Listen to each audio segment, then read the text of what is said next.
Good morning! Alam mo ba na nandito tayo sa SM Masinag? Nandito yung model unit ng ZS Hybrid. Ayan! So sa mga gusto makita ng personal to, punta na kayo dito sa SM Masinag. Napakaganda ng grill, LED headlights, running daytime. And sa mga gusto makita to, punta na kayo 2-in-1. Nakagala na kayo, nakita nyo pa yung unit namin. Panoramic sunroof, 2-zone 18-inch alloy wheel. Tapos yung gas consumption 21.3 kilometer per liter. So napakatipid. Malayo-layo yung mararating nyo to. Ito yung likod.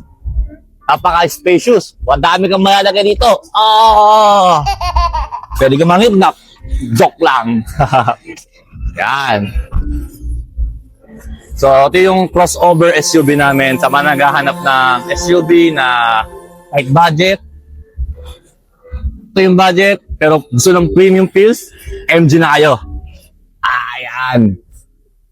So, meron din tong M-Pilot, 360 camera, cruise control. So, halos lahat ng hinahanap nyo sa matataas na presyo nandito na sa MG sa murang halaga na kayang-kaya ng budget nyo.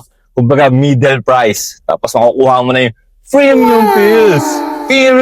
Premium features. Saan ka pa? Dito lang yan sa MG. So, for more info, test drive schedule, message me. I am Alexis Cruz from MG Libis na nagsasabing mag-ingat kayo palagi. God bless!